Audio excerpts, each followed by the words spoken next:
chapitre 12. Chapitre 12 commence par deux magnifiques récits et nous serons obligés de les prendre l'un après l'autre séparément. Chapitre 12, verset 1er jusqu'à 11. Le premier de ces récits étant le souper à Béthanie avec le parfum répandu sur les pieds de Jésus par Marie, et le second, l'entrée de Jésus à Jérusalem. Deux récits magnifiques. Ensuite, il y aura un discours du Seigneur Jésus. Mais ces deux récits devront faire l'objet de deux réunions. Pour qu'on passe progresser plus vite, parce qu'ils sont remplis de précieuses leçons qu'il nous faut recueillir avec soin. 6 jours avant la Pâque, Jésus arriva à Béthanie, où était Lazare, qu'il avait ressuscité des morts. Là, on lui fit un souper. Marthe servait, et Lazare était un de ceux qui se trouvaient à table avec lui. Marie, ayant pris une livre d'un parfum de nard pur, de grand prix, oignit les pieds de Jésus, et elle lui essuya les pieds avec ses cheveux, et la maison fut remplie de l'odeur du parfum. Un de ses disciples, Judas Iscario, fils de Simon, celui qui devait le livrer, dit: « Pourquoi n'a-t-on pas vendu ce parfum 300 deniers pour les donner aux pauvres ?» Il disait cela, non qu'il se mit en peine des pauvres, mais parce qu'il était voleur et que, tenant la bourse, il prenait ce qu'on y mettait. Mais Jésus dit: « Laisse-la garder ce parfum pour le jour de ma sépulture. Vous avez toujours les pauvres avec vous, mais vous ne m'avez pas toujours. » Une grande multitude de Juifs apprirent que Jésus était à Béthanie, et ils y vinrent, non pas seulement à cause de lui, mais aussi pour voir Lazare qu'il avait ressuscité des morts. Les principaux sacrificateurs délibérèrent de faire mourir aussi Lazare, parce que beaucoup de Juifs se retiraient d'eux à cause de lui et croyaient en Jésus. Nous lirons le passage correspondant de Marc 14. Marc 14, verset 3. Comme Jésus était à Béthanie, dans la maison de Simon le lépreux, une femme entra pendant qu'il se trouvait à table. Elle tenait un vase d'albâtre qui renfermait un parfum de nard pur, de grand prix.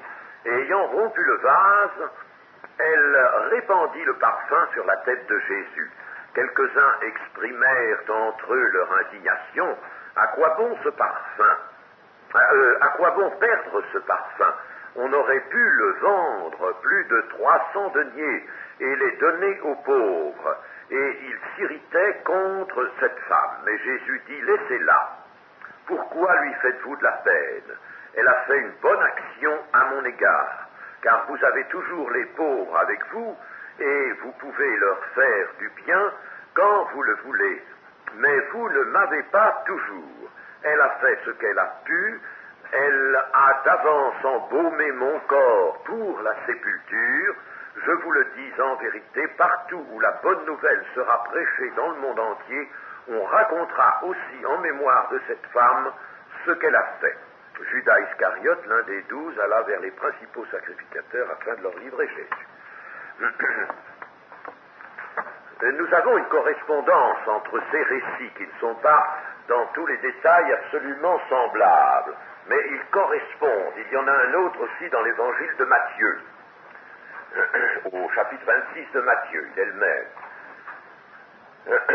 Et il y en a un troisième qui ressemble beaucoup à cela, c'est celui de Luc 7, la pécheresse, qui est dans la maison de Simon le pharisien.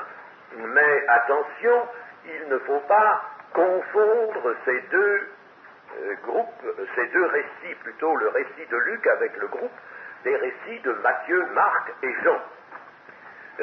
Matthieu, Marc et Jean, Matthieu 26, Marc 14, vous remarquerez que c'est à la fin de ces évangiles C'est donc tout à fait à la fin du ministère de Jésus que la chose s'est produite, comme nous le voyons ici dans Jean.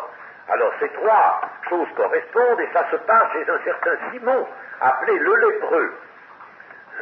Il se trouve que ce sont deux Simons. Alors des auteurs ont voulu faire le rapprochement. Ça ne va pas parce que d'abord l'autre, celui de Luc 7, est au début du ministère de Jésus. Au début, on ne pense seulement à ce moment-là qu'à le faire mourir. C'est l'idée simplement. L'intention commence à germer. Tandis qu'ici, n'est-ce pas, nous sommes arrivés au moment où l'on est décidé, bien décidé, à faire mourir Jésus. Et puis, le récit de Luc se déroule en Galilée, tandis que celui-ci à Béthanie, à 3 kilomètres environ de Jérusalem. Il y a donc deux choses différentes. Alors, il se trouve que c'est Simon, l'un est pharisien, celui de Galilée, et l'autre, il est un lépreux guéri par Jésus. Mais des Simons, il y en a des quantités, n'est-ce pas? Là même, n'est-ce pas, il est question d'un Simon, un des fils Judas Iscariote, fils de Simon, voyez-vous, n'est-ce pas? Des Simons, il y en a beaucoup, on en compte une quinzaine, quelque chose comme ça dans les évangiles. Alors, par conséquent, c'était un nom très répandu, et ça ne veut rien dire que les deux hôtes du Seigneur, tant en Galilée que à Béthanie, se soit appelé Simon. Mais l'un était lépreux, et l'autre, lépreux guéri, l'autre était un pharisien. Ceci étant dit, nous aurons besoin des deux récits parce que il se trouve qu'en cette occasion, Marc éclaire bien mieux la parole du Seigneur que Jean. Jean a mis en évidence un point, mais il a passé sur d'autres, n'est-ce pas? Les évangélistes, deux évangélistes rapportant le même récit, vont s'attacher à mettre en évidence tantôt un point qui les a particulièrement saisis, n'est-ce pas? Et le Saint-Esprit veut que ce soit leur témoignage qui est raconté sous contrôle d'esprit et sous inspiration d'esprit, certes, mais c'est quand même un témoignage, n'est-ce pas? Il faut que l'Écriture reste un grand témoignage. Alors, ils disent ce qu'ils ont vu, n'est-ce pas? Ce qui est resté imprimé dans leur cœur. Jean a donc ici un détail particulier, n'est-ce pas, qu'il va mettre en évidence, tandis que les autres évangélistes ont mis autre chose en évidence. Dans une autre maison que celle de Lazare, ce n'est pas dans la maison de Lazare, un souper est préparé à l'intention de Jésus 6 jours avant la Pâque. Jésus arrivant à Béthanie, un souper lui est préparé. Et la maison dans laquelle ce souper est préparé est celle donc d'un certain Simon le lépreux, guéri par Jésus, dont nous parlent les évangiles synoptiques de Matthieu et de Marc. Marthe sert, nous est-il dit. Marthe servait. Marthe est cette femme que nous voyons décidément experte en réception. C'est elle qui sait organiser un repas, confectionner un repas. C'est sa manière, à elle, une de ses manières d'honorer le Seigneur. Vous connaissez le récit de Luc dans lequel nous voyons les deux sœurs, l'une qui s'affaire, et c'est Marthe, et l'autre qui est là au pied de Jésus, assise au pied comme l'étaient les disciples, n'est-ce pas, au pied du Maître, et écoutant, et Jésus disant, elle a choisi la bonne part. Eh bien donc, Marthe est experte en réception, et c'est elle qui sert à table, elle a ordonné le repas, et elle sert. En somme, par ce détail, et par l'attitude que nous verrons chez Marie, ici, sa sœur, nous pouvons dire que chacune des 3 personnes de la famille, Lazare, glorifie le Seigneur selon ses moyens, selon, on pourrait dire, son caractère. caractère, attention, le tempérament d'une personne doit sombrer dans la mort lors de la conversion. Mais le caractère, il y a certains traits de caractère, certaines certaines affinités, qui ne disparaissent pas et qui n'ont pas à disparaître dans la mort. Parce qu'il n'est pas mauvais, ne disparaît pas dans la mort. Il n'est pas mauvais, ce qui fait, si vous voulez, l'individualité, ce qui fait l'originalité d'une individualité. Dieu ne veut absolument pas que tous soient strictement sur le même modèle, n'est-ce pas? Et que des sentiments, les sentiments purs de la foi, ne puissent s'exprimer tantôt d'une manière, tantôt d'une autre. La prière elle-même ne se ressemblera pas toujours à la prière de l'un ne ressemblera pas à la prière de l'autre, ou dans sa forme, ou dans son contenu, n'est-ce pas? Nous voyons Jean, par exemple, c'est ce disciple que Jésus aimait, il a une vocation très marquée à l'amour, vocation qui va être utilisée, naturellement, n'est-ce pas? Son âme, son esprit, et son âme, les deux à la fois, sont capables de recevoir particulièrement ce message d'amour, de recevoir cette connaissance de l'amour et de l'exprimer. Les autres, non. Pierre, c'est l'homme spontané, lui, n'est-ce pas? L'homme qui veut saisir. Bon, eh bien, c'est quelque chose de bon. C'est maladroit, c'est mal éclairé au cours du ministère du Seigneur Jésus, n'est-ce pas? C'est mal éclairé, mais quand il aura reçu le baptême du Saint-Esprit, eh bien tout cela sera bon, et il utilisera cette spontanéité qui est dans son caractère. S'agit-il d'une femme? Eh bien il est évident qu'une femme va honorer le Seigneur en tant que femme. Ben, elle ne va pas l'honorer de la même manière, sans doute, qu'un homme, n'est-ce pas? Elle va, avec ses affinités de femme, avec sa sensibilité de femme, pourvu que sa sensibilité ne soit pas une sensiblerie, bien entendu, mais la sensibilité au service, l'âme au service de l'esprit. Et alors, le tempérament, pas le tempérament, mais le caractère, n'est-ce pas? Caractère dominant de la femme va se manifester. Maintenant, chez les femmes, eh bien, c'est comme chez les hommes, bien entendu, il y en aura qui auront des prédispositions pour telle chose, d'autres pour telle autre. Et une femme qui est très sensible, n'est-ce pas, eh bien, elle va honorer le Seigneur. Le tout, c'est qu'elle puisse dans l'esprit et non pas dans la chair.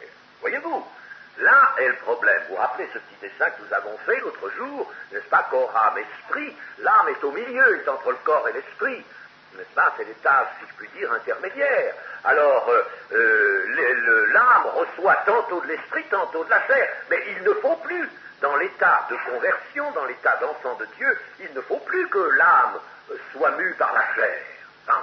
Il faut qu'elle soit mue par l'esprit. Mais l'âme, si cette âme est capable d'exprimer des sentiments venus de l'esprit, elle est capable de l'exprimer plus doucement, plus ouvertement, d'une façon plus affectueuse, plus tendre qu'une autre. Mais l'esprit peut utiliser cela, n'est-ce pas?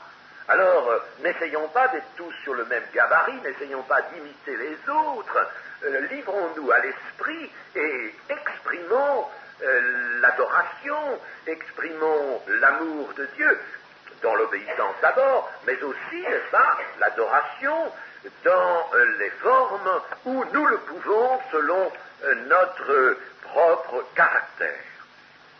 Nos affinités naturelles mises au service de l'esprit. Eh bien, c'est ce que nous voyons ici. Chacune des trois personnes de la famille, en somme, la famille de Lazare, va glorifier le Seigneur selon ses moyens. Lui, Lazare, il lui suffit d'être le ressuscité, et d'être là, d'être présent. Il n'a pas grand-chose à faire que d'être là comme un témoin de la puissance et de la gloire de Dieu, tout récemment manifesté. Il est là, tout simplement. On n'a pas souvent l'occasion de souper avec un ressuscité. Eh bien, ces gens-là, ce jour-là, ils étaient à table avec Jésus, puis à côté de Jésus, là, il y avait cet homme que Jésus avait ressuscité. Un homme qui était déjà en proie à la dissolution, la dissolution de son corps était déjà avancée. Eh bien, il avait été ressuscité, il était là bien vivant, il mangeait à table avec d'autres.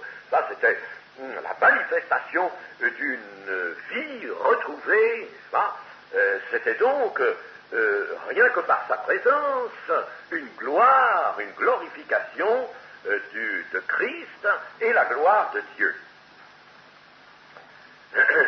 Quant à Marie, elle, alors Marc, n'est-ce pas, elle glorifie le Seigneur en servant dans la bonne ordonnance, par la bonne ordonnance du repas. C'est comme ça qu'elle va glorifier le Seigneur, parce qu'elle y met tous ses soins, elle y met son cœur. Mais elle veut glorifier le Seigneur, bien sûr, elle veut honorer le Seigneur.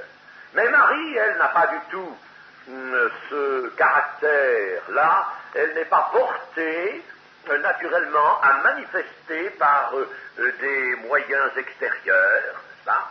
C'est ce que Jésus a entendu lui dire à Marthe, n'est-ce pas? Dire à Marthe, tu as tort de reprocher à ta sœur de rester là. Toi, tu t'agites pour beaucoup de choses. Bon, eh bien, continue tes agitations, si tant est que tu y mettes vraiment de l'adoration, n'est-ce pas, à Dieu, pour Dieu. Eh bien, laisse ta sœur exprimer son attachement, sa soif de Dieu, laisse-la exprimer cela autrement, selon son caractère naturel. Marie, donc, va exprimer cela autrement, elle va oindre les pieds de Jésus avec un parfum de nard de grand prix et les essuyer avec ses cheveux. Généralement, c'était la tête du convive d'honneur que l'on oignait d'huile, d'une huile odoriférante, car le parfum était toujours en suspension et en solution dans une huile. Les parfums, en général, ils sont des huiles essentielles de certains végétaux, surtout de végétaux. Ce sont des huiles essentielles qui, en général, sont liposolubles, c'est-à-dire solubles dans l'huile.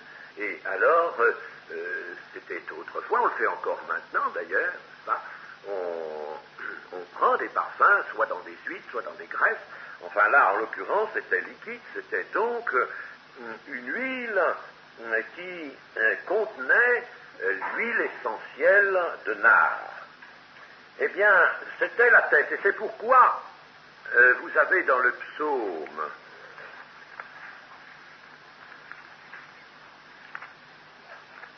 23,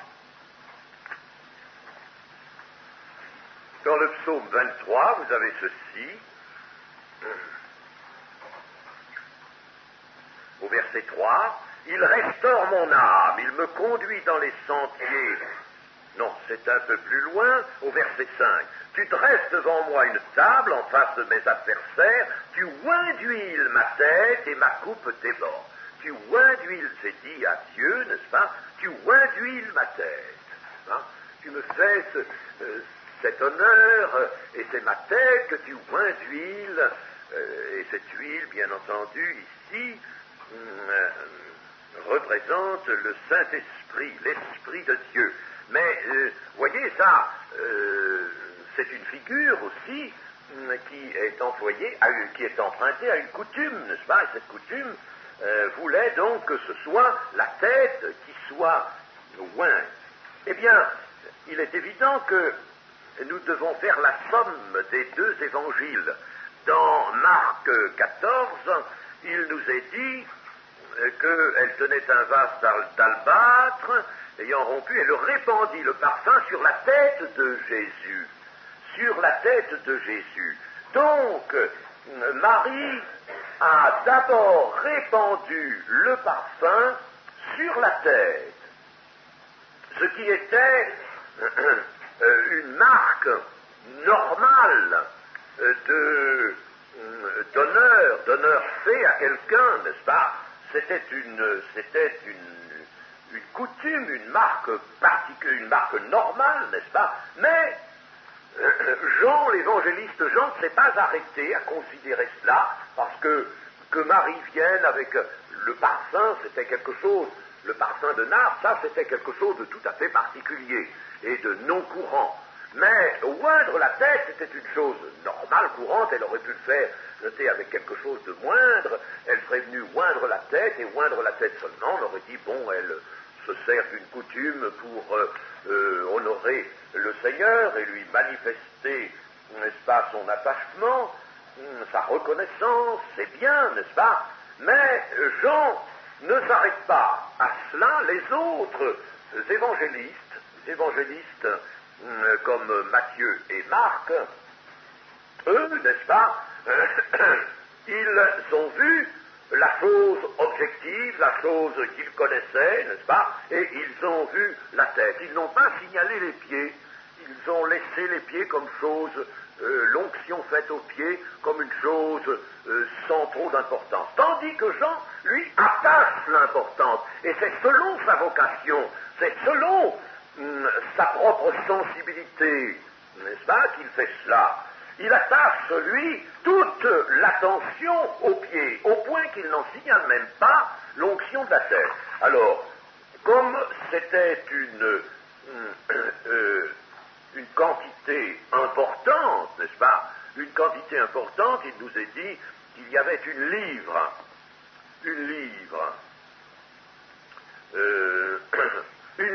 d'un parfum de nard pur de grand prix, une quantité importante. Une livre romaine, ça faisait 12 onces, ça faisait 327 grammes et demi.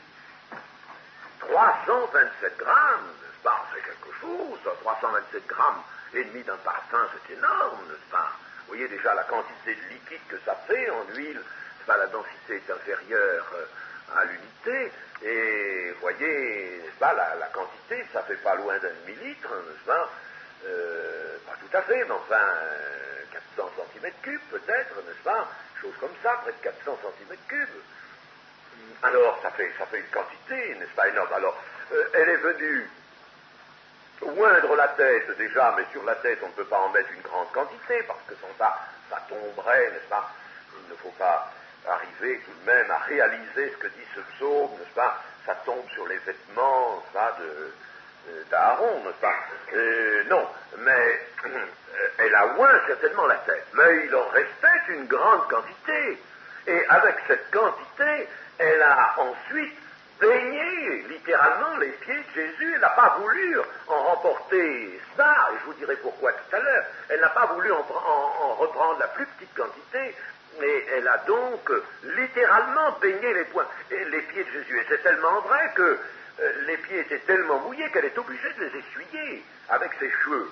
Enfin, pas autre chose, n'est-ce pas, que ses cheveux, et elle va essuyer les pieds avec ses cheveux qui étaient sans doute très longs, n'est-ce pas? Vous voyez? Voilà comment comment on peut se présenter la scène qui nous est décrite. Donc, une petite onction sur la tête, n'est-ce pas, que simplement signalent les évangélistes Matthieu et Marc, parce que c'est la chose coutumière, la chose normale, et puis le reste répandu sur les pieds, ils n'y ont pas prêté attention, alors que Jean verra que c'est une chose capitale.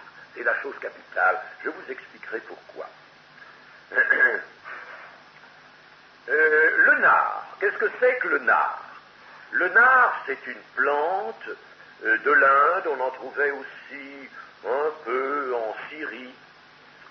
Et c'est une plante odoriférante, d'un parfum très fin, magnifique.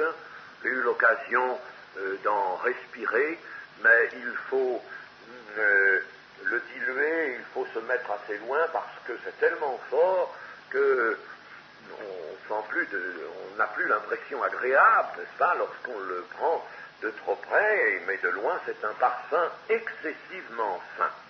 Une plante, donc, il est fourni par une plante qui se cultivait en Inde ou qui venait en Inde, et on renfermait l'huile essentielle des parties de la plante qui étaient traitées, l'huile essentielle dans des vases d'albâtre, des vases qui ressemblent à celui que j'ai dessiné ici au tableau, dans des vases d'albâtre qui étaient fermés à force. Vous voyez, ici, n'est-ce pas, il y avait un bouchon d'albâtre aussi, n'est-ce pas? Ce vase d'albâtre était naturellement poli, et il y avait ici une espèce de bouchon, n'est-ce pas, cylindrique, qui était évidemment taillé pour s'ajuster au col, mais comme il s'agit bien sûr d'un parfum qui par conséquent est très volatile, et que ce parfum se perdrait, n'est-ce pas, si le bouchage n'était absolument hermétique, d'un côté, n'est-ce pas, voilà une raison, alors on faisait quelque chose. On rôdait, ce qui se fait toujours dans le verre d'ailleurs, on rôdait le bouchon, n'est-ce pas, sur le col. On les rôdait avec une poussière de grès, n'est-ce pas, on rôdait, ça se fait toujours, les bouchons en verre, n'est-ce pas, sur les carafes par exemple, n'est-ce pas, surtout sur des vases utilisés dans les laboratoires, sont rôdés l'un sur l'autre. Alors on rôdait l'un sur l'autre, n'est-ce pas, cela, puis quand le parfum était mis dans le vase, n'est-ce pas, alors on faisait un espèce de petit mortier avec de l'huile, une huile très significative, et puis de la poussière d'albâtre. Quand on avait poli tout ça, on disposait de poussière d'albâtre. Et alors, cette poussière d'albâtre, on en faisait dans l'huile cicative, une huile très cicative, je ne sais pas laquelle, une huile très cicative, on faisait un petit mortier, et alors on enduisait ça, n'est-ce pas, et on enfonçait à force. On enfonçait à force, en tenant bien le col, on enfonçait ça à force. Et l'huile et le petit mortier empêchaient absolument toute vapeur de s'échapper du vase, n'est-ce pas? Par conséquent, les produits volatiles pouvaient remplir la partie vide du vase, mais ne pouvaient pas s'échapper. Le vase était donc clos, absolument hermétiquement. Et ensuite, lorsque l'huile avait séché, alors il était impossible de retirer le bouchon, et il fallait casser le col. Il fallait percuter ici, n'est-ce pas, casser le col ici. Peut-être, je crois qu'il y avait des vases aussi qui avaient ce dessin, n'est-ce pas? Voyez-vous, ce dessin, moi j'ai fait un angle là, pas absolument certain. Alors, il fallait casser le col à la base, on cassait le col.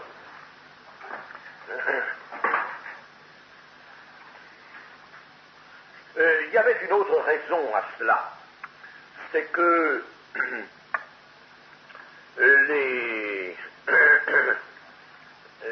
le parfum de nard était très cher, et bien entendu, on le falsifiait, et les falsifications étaient courantes.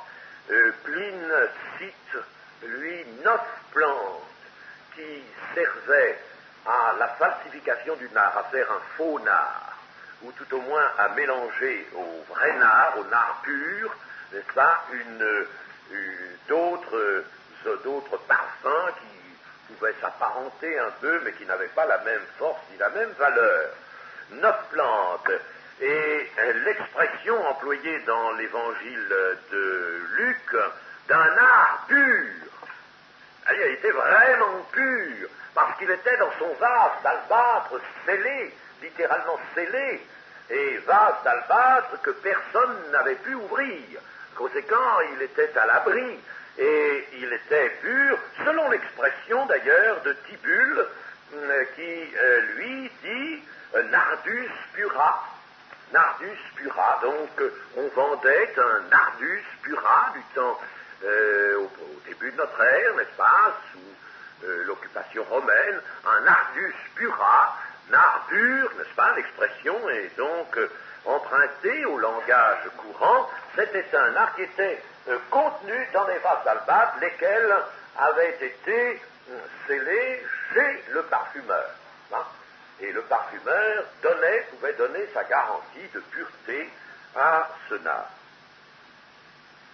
donc 327 grammes environ.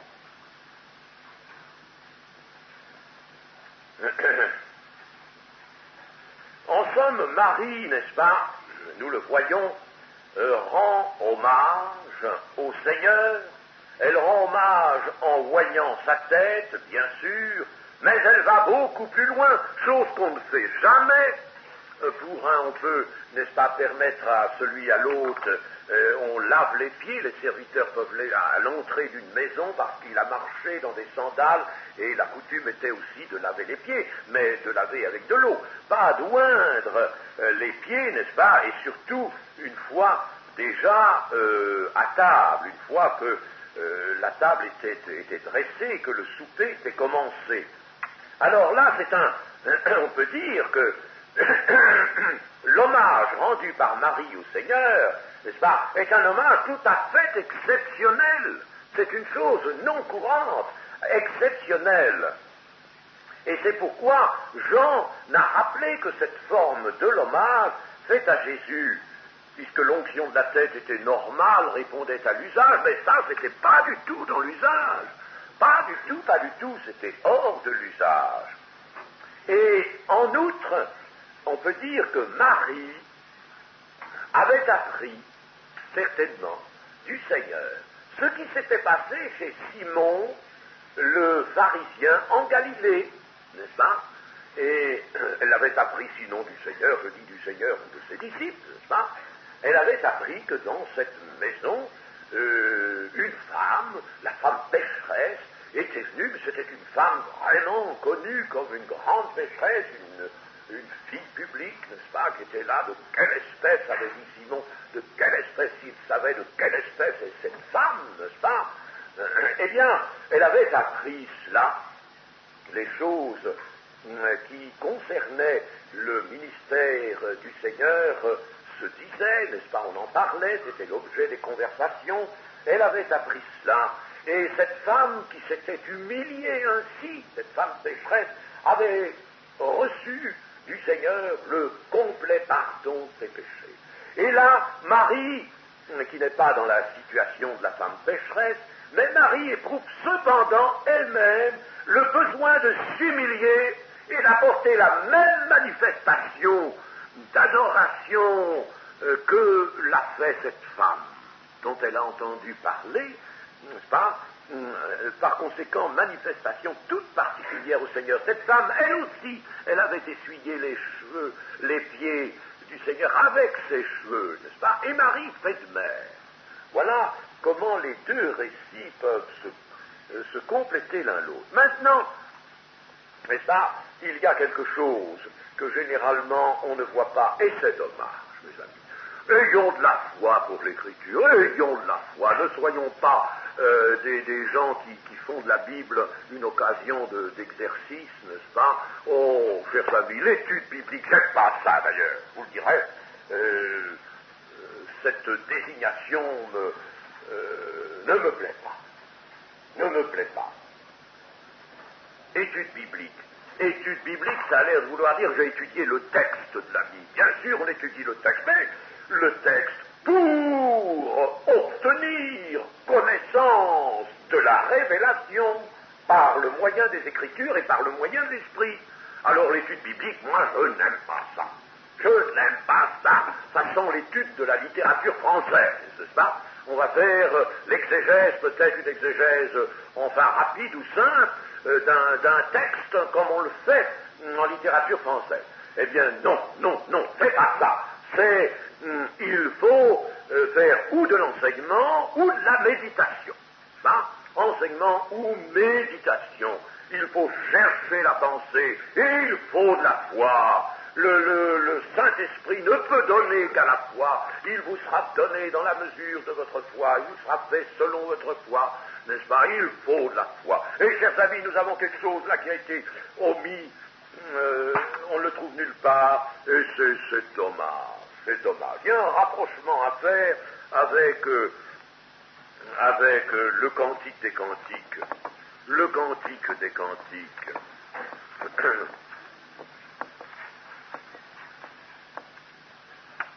Au chapitre 1er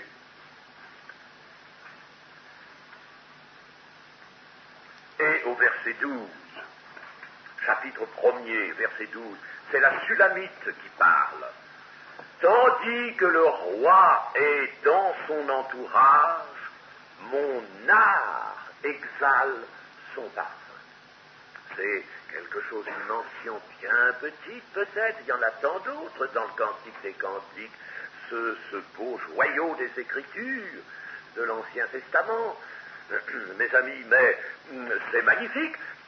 Vous savez que tous les grands faits du ministère du Seigneur Jésus étaient tous annoncés dans les Écritures, tous annoncés d'avance. Et cela qui était écrit dans le Cantique des Cantiques, n'était-ce pas déjà une proclamation? Vous savez que les paroles prophétiques se glissent partout dans les Écritures. Dans l'Ancien Testament, c'est remarquable, n'est-ce pas? On parle de choses actuelles, de choses courantes, puis toc, tout à coup, n'est-ce pas? Il y a une apparition d'une parole prophétique qui va se projeter au loin. Il faut avoir remarqué ces choses. Eh bien là, c'est le cas. Tandis que le roi est dans son entourage, mon art exhale son parfum. Et c'est une chose qui devait s'accomplir. Littéralement. Elle devait s'accomplir littéralement. Là, elle est dans la poésie.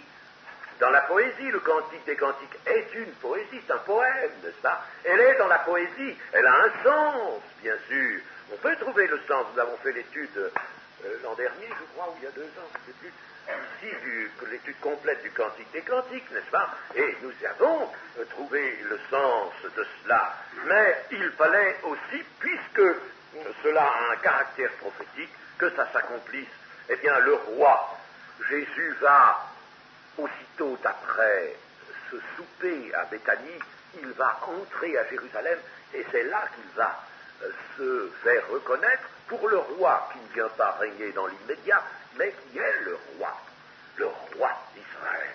Il va se faire. Et justement, c'est ce souper qui prélude à l'entrée de Jésus dans Jérusalem, n'est-ce pas? Il est bien le roi, et on a donné un souper pour lui où il y a beaucoup de convives, n'est-ce pas? Avec ses amis, le ressuscité qui est là, n'est-ce pas? Comme la vivante attestation de la puissance qui a été déposée dans les mains du Seigneur.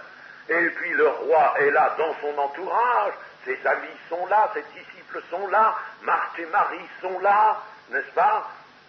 Qui le servent et qui l'honorent. Le roi est dans son entourage, mon art exhale le parfum. Et c'est la Sulamite. Et Marie prend ici le rôle, en somme, de la Sulamite.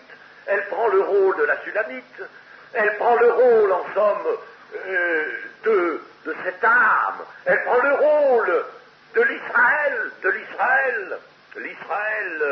L'Israël épouse, et l'Église épouse. Elle prend ce rôle, et elle exhale le parfum de nard. Toute la maison fut remplie du parfum de nard.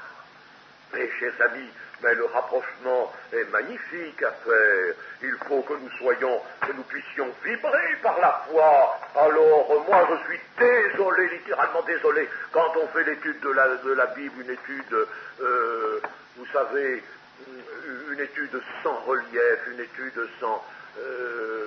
on cherche, on discute les choses, etc. Et puis, de temps en temps, on trouve l'occasion d'une petite plaisanterie. Moi, je ne peux pas supporter ça.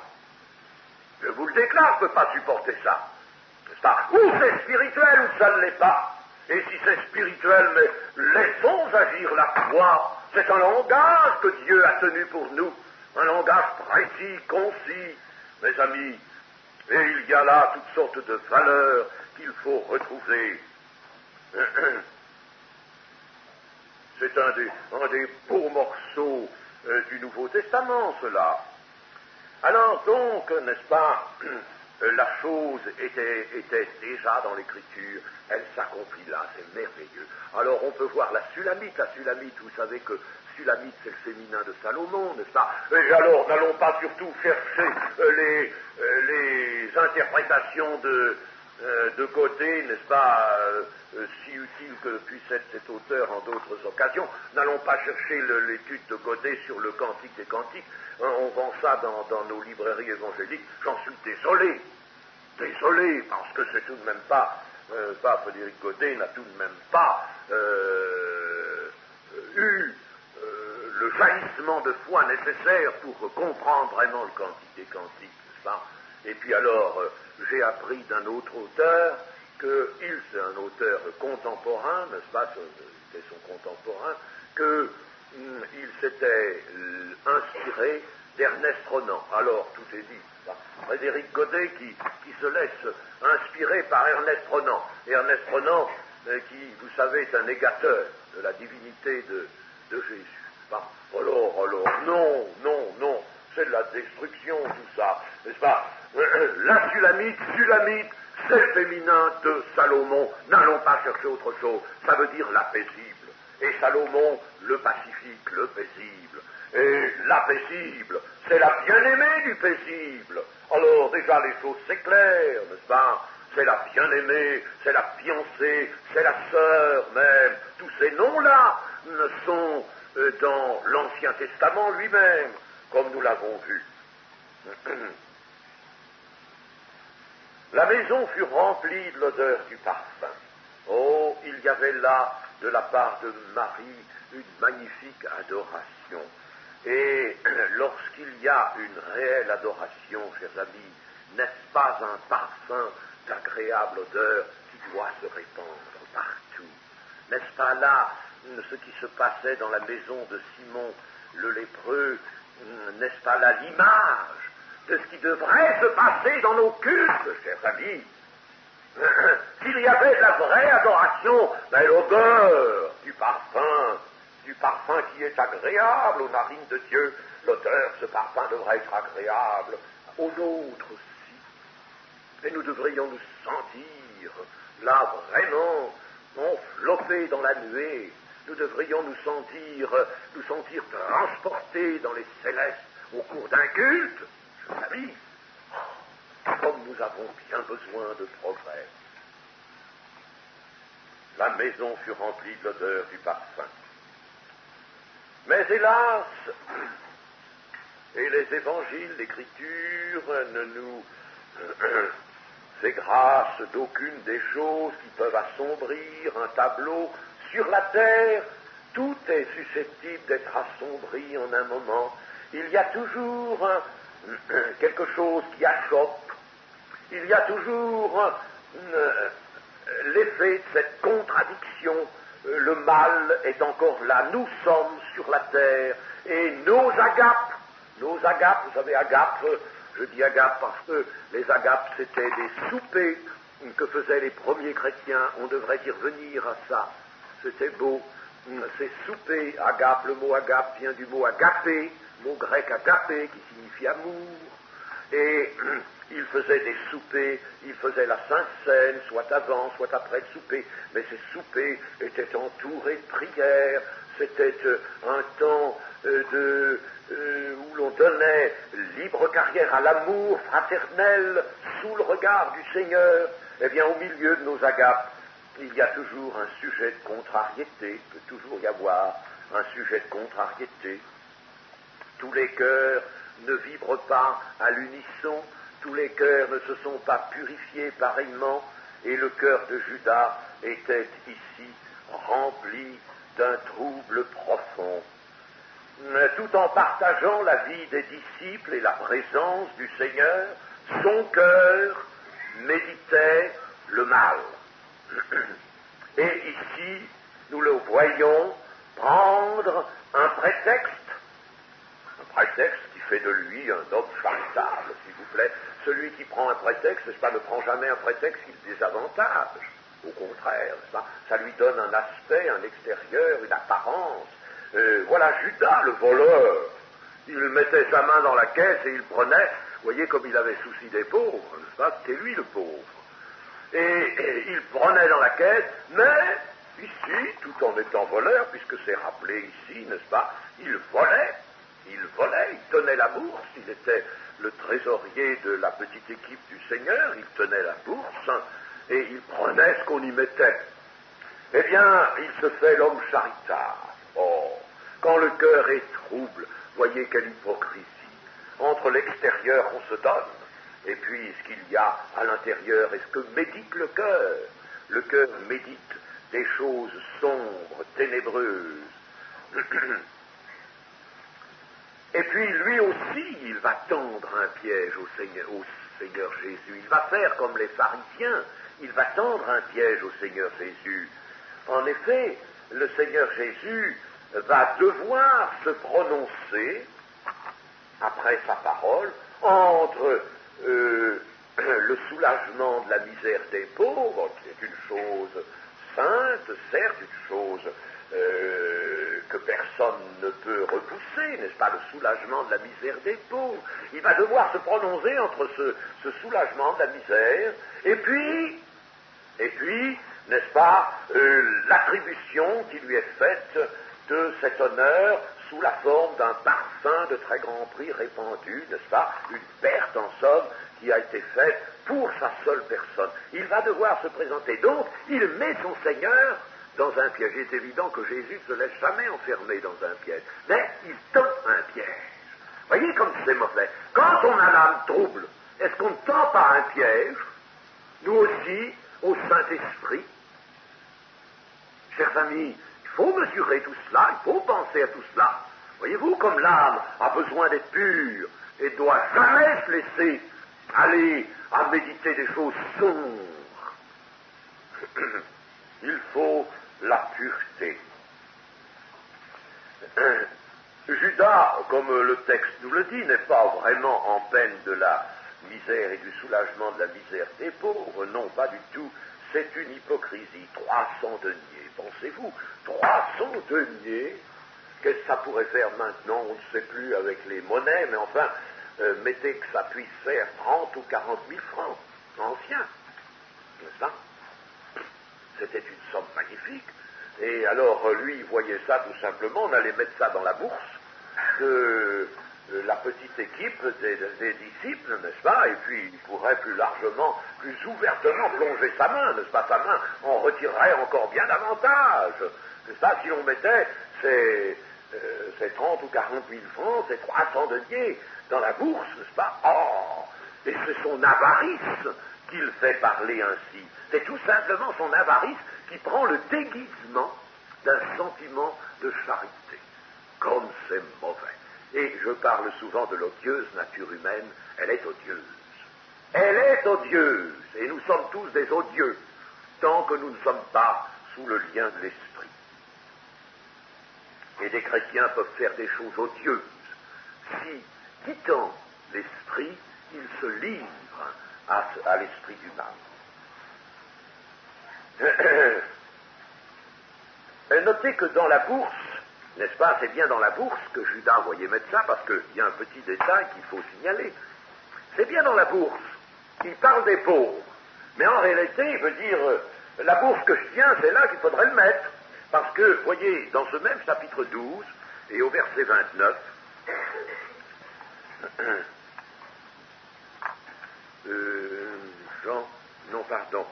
je veux dire au chapitre 13, au chapitre suivant, et au verset 29,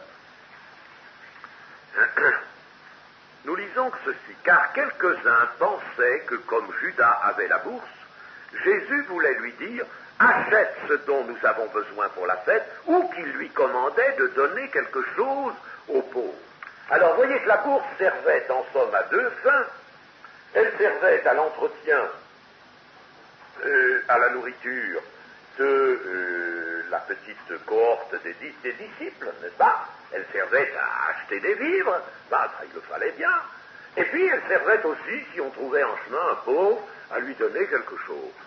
Elle servait à faire cette charité, enfin elle servait à deux choses. Alors, en disant, on aurait mieux fait de donner ça aux pauvres, ça voulait dire, on aurait mieux fait de mettre ça dans la bourse, n'est-ce pas? Avec le prétexte de mieux secourir les pauvres, et puis moi, j'aurais eu la réalité de bien plonger ma main et de la retirer bien pleine. Voilà ce que le cœur de cet homme méditait. Et voyez que cet homme, ce n'est pas tout de suite, mais il va être conduit à livrer son maître. Il va être conduit parce qu'il n'a pas laissé le trouble de son cœur partir. Chers amis, dans nos églises, quand on manque à se laisser sanctifier et purifier, mais savez-vous qu'on peut descendre très bas? Et c'est pourquoi on trouve dans nos églises des gens qui font des choses infâmes, disons-le, des choses infâmes. Et quelqu'un l'a dit, et c'est vrai, on trouve quelquefois dans l'Église des choses qu'on ne voit pas même dans le monde, enfin dans le monde courant, dans notre entourage. Parce que Satan est là qui vous guette. Et si vous laissez l'esprit du mal fermenter dans votre cœur, si vous le laissez là, Satan attendra son heure, il attendra un moment propice, n'est-ce pas, comme pour Hérode, et puis alors à ce moment-là, bon, n'est-ce pas, il vous fera tomber bien bas. Il est là comme un lion rugissant, il cherche à dévorer. Alors ne nous laissons pas dévorer, pour ça, n'est-ce pas, prenons bien garde à ne pas entretenir un trouble dans le cœur. Bien vite, n'est-ce pas, si ce trouble est venu, le confesser et s'en humilier et obtenir la purification du Seigneur. Et Jésus va répondre, mais seulement la réponse évidemment que nous avons ici n'est pas suffisante. Laisse-la garder ce parfum pour le jour de ma sépulture. Vous avez toujours les pauvres avec vous, mais vous ne les avez. Vous avez toujours les pauvres avec vous, mais vous ne m'avez pas toujours. Alors, c'est dans Marc qu'on trouve la bonne explication. Jésus dit, laisse-la. Pourquoi lui faites-vous de la peine? Elle a fait une bonne action à mon égard. Car vous avez toujours les pauvres avec vous, et vous pouvez leur faire du bien quand vous le voulez, mais vous ne m'avez pas toujours. Alors, voilà ce que nous allons pouvoir retirer, les pensées que nous allons retirer de ces paroles. Retenons aussi ceci, c'est que le verset 4 de Marc, verset 4 du chapitre 14 de Marc nous dit « À quoi bon perdre ce parfum ?» À quoi bon perdre ce parfum? Et le Seigneur dit, elle a fait une bonne action à mon égard. Vous ne m'avez pas toujours, mais les pauvres, vous pouvez toujours exercer la charité, vous les aurez toujours. Jésus va donc donner à l'acte de Marie sa véritable signification, bien entendu, d'ordre spirituel. Car dans l'acte de Marie s'exprimait l'esprit. Et c'est ça qui en fait la valeur. Si ça avait été un acte dans lequel se fût exprimé toute autre chose, ça n'aurait eu aucune valeur. Mais là, s'exprimait vraiment l'esprit. Marie, en quelque sorte, a anticipé sur la sépulture du Seigneur, voyons d'abord cela, et l'hommage qu'elle lui a rendu en loignant de ce parfum, n'est-ce pas, anticipe sur l'embaumement du corps de Jésus. Ce qui veut dire embaumement, ce qui veut dire sa sépulture, évidemment, sa sépulture. Mais l'hommage qu'elle a rendu l'est à celui qui va donner sa vie, qui va mourir, sa sépulture. Jésus évoque sa mort, qui va donner sa vie pour l'amour des hommes. Oh, cet amour à l'adresse de celui qui va donner sa vie pour les hommes, cet amour ne surpasse-t-il pas la charité à l'égard des pauvres, d'autant plus qu'il va s'accomplir en un instant. Ce que fait Marie, on ne le fera pas toujours, on ne pourra pas toujours le faire, c'est fait là en une unique occasion, n'est-ce pas? Et c'est une chose qui surpasse déjà de beaucoup la charité à l'égard des pauvres. Cela s'accomplit donc une seule fois, raison de plus pour approuver la chose et y voir une bonne action à l'égard de Jésus, c'est-à-dire une action belle, une action qui est inspirée par le Saint-Esprit, une action qui est un signe, une action qui est la manifestation de sentiments, de disposition de cœur que Dieu voudra trouver dans tant d'autres cœurs.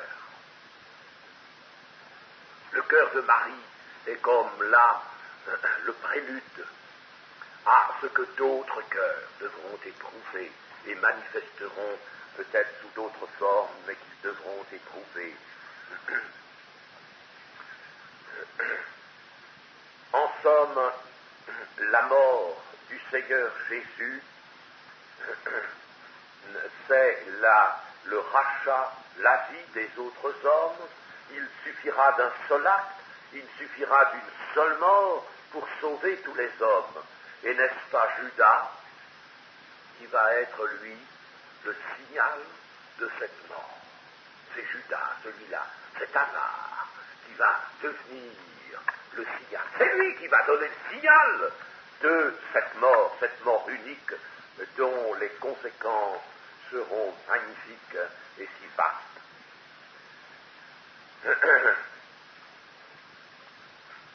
C'était une perte.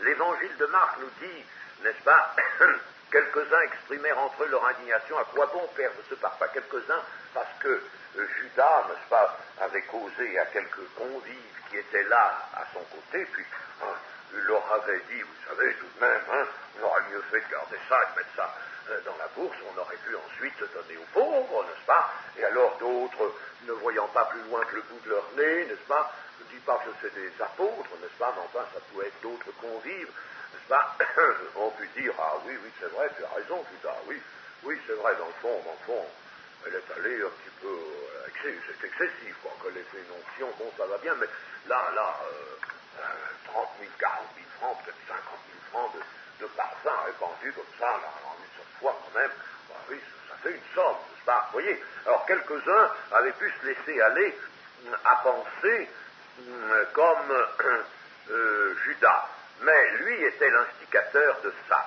À quoi bon perdre ce parfum? C'était une perte, en effet. C'était une perte. Il arrive, n'est-ce pas, que les gens, mal inspirés, prononcent, nous l'avons vu chez Caïphe, et nous l'avons vu encore dans un autre cas, prononcent quelquefois le mot de vérité sans s'en douter. Mais c'était une perte. C'était en effet une perte que de répandre tant d'un précieux parfum. Mais c'est bien ce que voulait Marie. Marie voulait cela, elle ne voulait pas moins. Elle voulait perdre cela, une perte, elle voulait abandonner aux pieds du Seigneur ce qu'elle possédait de plus précieux. Elle était allée dans sa maison, dans sa chambre, et là, elle savait que elle avait ça, d'où le tenait-elle, peu importe. Elle avait ce vase qu'elle conservait depuis longtemps. Elle n'en aurait pas fait usage pour elle-même. Elle conservait ça, c'était quelque chose de précieux. Tout le monde n'avait pas un pareil vase, un pareil parfum. Elle le gardait. L'occasion était là. Qu'est-ce qu'elle a de plus précieux? Elle n'a ça, elle le prend. Et elle vient, et elle brise le vase, n'est-ce pas? Et elle va l'ouvrir, et elle va sacrifier ce qu'elle a de plus précieux. Et en cela, elle manifeste un sentiment. Quel sentiment? Le sentiment qu'elle veut abandonner sa vie, qu'elle a besoin d'abandonner sa vie à celui qui a la puissance de résurrection. Son frère n'est-il pas là à table? Celui qui a la puissance de résurrection, elle voit son frère qu'elle a tant pleuré, car c'est une femme sensible. Elle voit son frère là, et lui, ce Seigneur, il a ressuscité son frère. Il peut faire tant de choses, il fera tant pour elle aussi. Alors, ce qu'elle a de plus précieux, c'est cela. Elle est empressée précisément à perdre ce qu'elle a de plus précieux, dans le sentiment d'abandonner sa vie à celui qui a la puissance de la vie. Et chers amis, n'est-il pas bon de mourir en celui qui donne la vie? Une perte, mais c'est bien cela qu'une âme vraiment attirée à Christ voudra faire, sera portée à faire par l'Esprit lui-même, perdre sa vie, l'abandonner entièrement. Le parfum de nard, si précieux soit-il en ce monde, il périrait.